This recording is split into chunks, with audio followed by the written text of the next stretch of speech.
आप सभी को जय मसीह की एक और बार आपका स्वागत करते हैं हमारे चैनल पर, जिसका नाम है आदि में वचन। आज हम बाइबल के एक ऐसे कैरेक्टर के बारे में बात करने जा रहे हैं जिसने यीशु मसीह को 3 बार नकारा था। ओह, पहचान गए आप लोग? जी हाँ, पतरस। पतरस के जीवन के एक इंसिडेंट को हम पढ़ेंगे कि कैसे यीशु मसीह उससे सवाल जवाब कर रहे थे और कैसे वो सवालों के जवाब दे रहा था। और जब उसके सवालों के जवाब प्रकाशनों के साथ दिए जाने लगे, तब यीशु मसीह ने उसे एक वायदा किया। आज हम देखेंगे कि वो वायदा क्या है। मत्ती 16:15 से उसने उनसे कहा, परंतु तुम मुझे क्या कहते हो? शमौन पतरस ने उत्तर दिया, तू जीवित परमेश्वर का पुत्र मसीह है।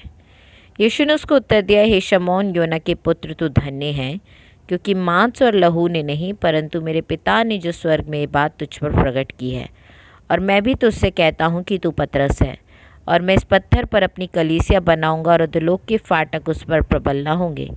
मैं तुझे स्वर्ग के राज्य की कुंजियाँ दूंगा, और जो कुछ तू पृथ्वी पर बांधेगा वह स्वर्ग में बांधेगा, और जो कुछ तू पृथ्वी पर खोलेगा वह स्वर्ग में खुलेगा। तो देखा मेरे प्रियो आपने, प्रभु यीशु मसीह ने जब ये सवाल पूछा कि तुम मुझे क्या कहते हो, according to you who I am, मैं कौन हूँ, तो पतरस का जवाब ये था कि तू जीवित परमेश्वर का पुत्र मसीह है। मेरे प्रियो, जब हमें ये प्रकाशन मिलता है कि यीशु मसीह में एक्चुअल पावर्स क्या हैं या यीशु हकीकत में कौन है, तब ही हम उसके वायदों को प्राप्त कर पाते हैं और उन वायदों की सामर्थ्य को अपने जीवन में देख पाते हैं। यीशु मसीह ने कहा, मैं तुझ पर कलीसिया बनाऊंगा और अधोलोक के फाटक उस पर प्रबल न होंगे।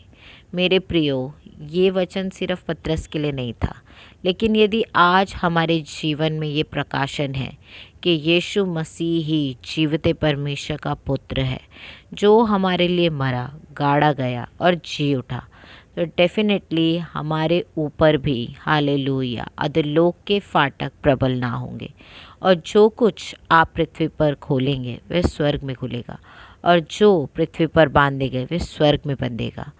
प्रकाशन यानी कि रेवलेशन, मसीह के चरित्र और उनकी पहचान का रेवलेशन होना बहुत ज़रूरी है।